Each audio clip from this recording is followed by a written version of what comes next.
Have any of you guys ever heard people talking about RNG and wondered what the heck that meant? Well, RNG actually stands for Random Number Generator, and it has a whole lot to do with what happens in the Hunter Call the Wild. Basically, RNG is luck, essentially. It is the luck element in the game. It is the random part. It is what decides when we get a great one, if we get a great one, which great one spawns, what rack it has, what fur it has, if a great one's gonna spawn in a very short amount of time or a very long amount of time. That all comes down to RNG. So today, what we're gonna do is we're gonna look at my 13 great one grinds and the results of them, how many kills they all took me, and see what role RNG played in all of these grinds, just to show how important RNG is in the Hunter Call the Wild and how much it affects our gameplay. Now, when I actually plug in what is RNG in video games into the internet, this is what it came back with. A random number generator, RNG, is an algorithm that produces random numbers. In video games, these random numbers are used to determine random events like your chance at landing a critical hit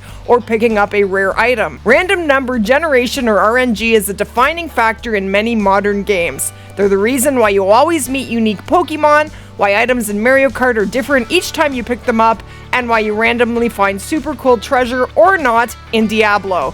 Some procedurally generated games like The Binding of Isaac or Minecraft wouldn't even be possible without RNG. Now, what you see here on the screen, that was my very first whitetail great one, my first great one ever in this game, and it took me one heck of a long time to spawn. Now, I did my first grind in Layton Lakes. I shot 2,800 whitetail, and then the whitetail got the travel bug, and they just stopped showing up at their zones. So then, when Rancho came out and they fixed whitetail, I headed over to Rancho and I shot another 4,576 kills, and then this whitetail great one came out, so my RNG on that was a little rough. All in all, it took me 7,300 kills. Now, it was between two grinds, but even 4,700 kills, that's quite a lot of kills. That took a very long time, and I picked up every single one of those kills. And just a tip for you guys, I think something has changed in the coding.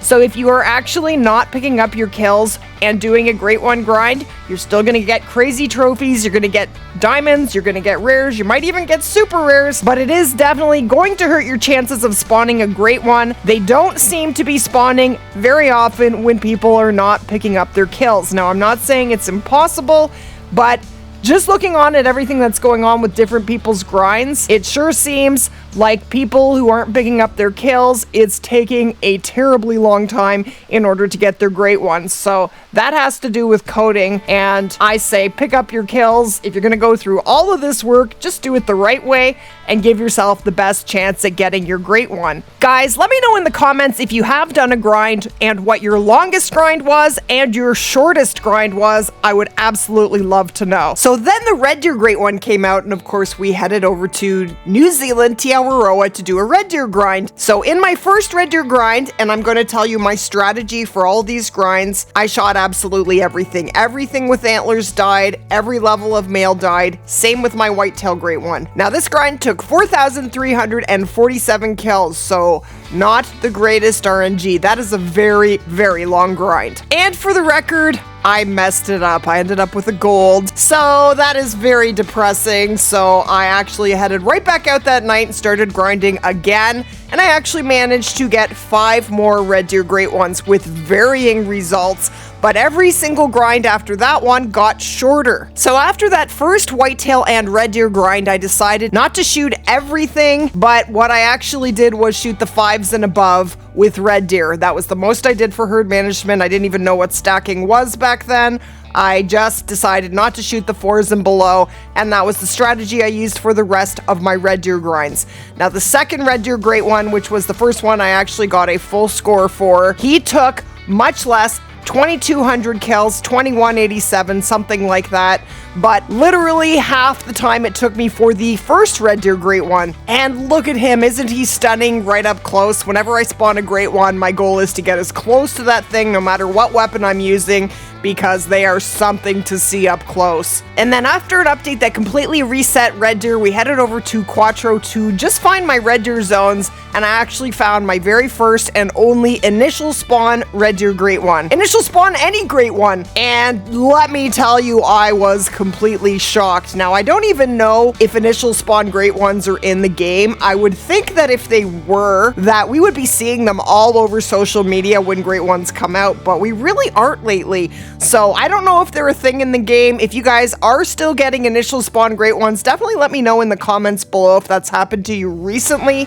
because I'm not seeing a whole lot of that anymore, but that's just my observation. But yeah, I got an initial spawn great one. Now, I would say that that is the very best RNG that you could possibly get. Just going onto your map, doing absolutely nothing to earn it, and there it is in a zone you haven't even discovered yet. It is the most completely shocking experience, let me tell you. So then the next Red Deer Great One came along in only 823 kills, which is pretty crazy awesome RNG if you ask me. I mean, I'm used to grinds taking me 4,400 kills, so 823 is a walk in the park to me. Definitely not that difficult, and I was pretty happy about it. Now, unfortunately, I didn't write down how many diamonds and rares I got in each of these grinds, but generally speaking, I got 1 diamond for every 100 kills most of the time, and all in all, we ended up with 6 Red Deer Great Ones in 9,300 kills, and one of them took 0 kills and wasn't even on the map I was grinding. The initial spawn I have included in there as well.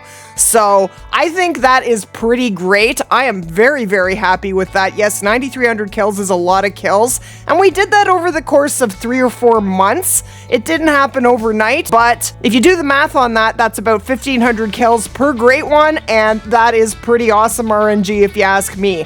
I personally think the more grinds you do, some of them are going to be really, really long. Some of them are going to be really, really short. You're not always going to get lucky. You're not always going to get unlucky. There's going to be a variation of results because that's RNG for you. It is random. So the next Red Deer grind took only 498 kills, and that is my shortest grind ever until recently. 498 kills. I mean, I don't consider an initial spawn great one to be a grind at all. I just walked onto a map and found a great one. That was just crazy, insane luck. And it did happen to a lot of people, and I just thought it was something that would never happen to me because I'm really not the luckiest person. I know a lot of people think I am, but I'm really, I don't think that I am at all. I've had my moments lately. Yes, I have. My RNG has been completely insane lately, but I went a long time without having insane RNG. I really did. And then the 6th Red Deer Great One took 2,200 kills. It went back up again, which really isn't that bad, and that makes for 6 Red Deer Great Ones. That's how many Red Deer Great Ones we managed to get. I mean, 5 full score, 1 was a botch, but 6 Red Deer Great Ones spawned onto my maps. So then in July of 2022, the Black Bear Great One came out, and I headed out to Silver Ridge Peaks and started grinding for the Black Bear Great One. And after only 823 kills, out he walked the day I was getting ready to leave for the cottage on vacation in about an hour, and out he walked, and I could not believe my eyes. That was insanely amazing RNG, and yes, I was using herd management, but to put it into perspective, I buy Premiums, who's a good friend of mine.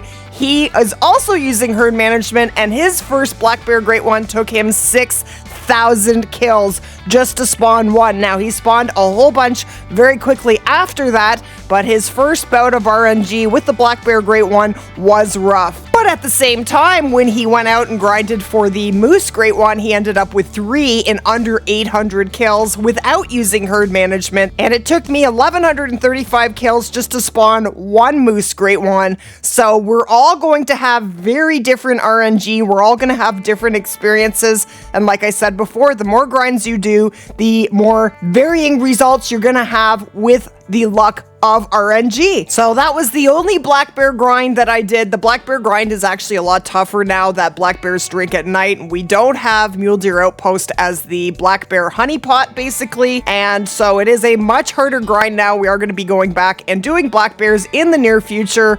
Let me tell you what's been going on lately with my RNG. So on December the 5th, I believe, the beginning of December anyway, the Moose Great One came out in the Hunter Call of the Wild, and we headed out and started grinding for the Moose Great One in Medved Taiga. Now, the first one came along just a few days before Christmas at about 1,135 kills. Now, that doesn't sound like a lot of kills, but for Moose, it's kind of different because Moose is a very slow grind, and That grind took me 60 hours of live streaming the grind, never mind what I did at home. It could take a lot of time, but it definitely could have been worse, and I've seen a lot of people have to kill way more moose than that to get a great one, so I'm pretty happy with that. So then we headed back and continued grinding, and the next moose great one came along in 1,350 kills. Also not a terrible grind, but could have been shorter, could have been longer. I'm pretty happy with that. But RNG isn't just the amount of kills that it takes, it also is what actually spawns, which rack you get, which fur type you get. And so for my first 2 moose great ones, I did end up with the common fur type, which is not what I was hoping for. I was hoping to get one of those beautiful 6 furs that you can get on a moose great one. But my RNG for that part of the great one grind was not the best. I ended up with a common. Well, there are no more common moose great one furs in the game, which is a great thing. When you do grind for a moose great one now, you are guaranteed to get one of those 6 beautiful fur types on your great one moose. So that is a for sure, that is a given, but the rack comes down to RNG as well. So after that grind, I decided we only have one whitetail great one, let's go back and grind whitetail again. So my second whitetail great one came along in 2,800 kills. So that's a fairly lengthy grind. It's not unreasonably lengthy. I'm totally okay with it. And this stunning whitetail came along, and the rack on him I absolutely love. So, and I did use herd management, I absolutely did, but I really don't believe that herd management has anything to do with great one spawning. It definitely affects how many diamonds you get, how many rares you get, the trophy rating of the rares, whether they're gold or silver, and of course super rares. But as far as great ones go, great ones are pure RNG. I don't believe that herd management has anything to do with great one spawning. I have just seen too many examples of people using herd management and doing insanely long grinds, and also using no herd management and getting great ones in no time flat. It doesn't seem to have much of an effect either way. So then I went back and started shooting a few whitetail, not even intending to do another grind when I couldn't get my moose grind going on another map. And after only 71 kills, outwalks my third whitetail great one. That is the most insane RNG that I have ever had ever. 71 kills? That has never happened to me ever. I've seen it happen to lots of other people, but man, that is the greatest RNG ever. I mean, what? And it didn't stop there. I, again, was trying to get my moose grind going in Layton Lakes, and I could not get them to respawn, so I just went back to Medved, where I already had a grind set up, shot a few moose here and there, and outwalked this most amazing great one that I have ever shot ever. This is my first furred moose great one. He is a birch, and it has my absolute favorite rack, the typical rack. This thing is insane, and I have never been so shocked to see a great one ever. So I have had an insane run of luck with RNG. Not only that, but I was doing a grind for an albino lion, and after only 225 kills, outwalks my albino male lion. Now, he was only a level 5, so I would like a bigger one. So I probably will at some point go back and grind lions some more. But he did spawn after only 225 kills, so like lately I have been on an insane run of RNG luck, but it just can't continue. It can't, it's impossible. So I wasn't even counting for that grind, and that grind, I would guess that definitely took me less than 200 kills, but I honestly don't know how many kills it took. It felt like I walked onto the map, shot a few moose, and there he was standing there. I mean, that was my craziest reaction ever, because I have never ever been that shocked at seeing anything in this game before, ever. And this is my favorite trophy ever. Like, this thing is insane. I love this moose. Now on the flip side, this is Eleo, and she has a story of not having very good RNG at all, the complete opposite of what has happened to me. So tell me, how many kills are you into your whitetail great one grind? 13,805. 13,805. How long ago did you start it? Since last year, as Revontuli Coast was released. So that's a year. Almost. About 10 months. Yeah. And you have had no great ones and 13,000 kills. No. No great ones, guys. 13,000 kills. So you can have the flip side of RNG. I mean, that's insane. But you've had How many diamonds and like what are your stats on your grind? 94 diamonds, 114 trolls, More trolls than diamonds. 29 piebalds, 6 albinos. Just shows how And- rare albinos are, eh? 6 albinos and 13,000 kills. And 6 melanistics. And 6 mellas, holy. Well, I have to tip my hat to you. That's a lot of kills, and I really hope your great one comes along soon. But RNG has been very, very mean to you, holy. So there you go, guys. RNG is a crazy thing. It can go your way. It can take a very long time. It determines what you get, when you get it, and just how different things happen in the game. It all comes down to RNG, which in the end really means luck. Click right here for the Great Ones playlist. Thanks for watching, guys, and we will definitely see you guys in the next one.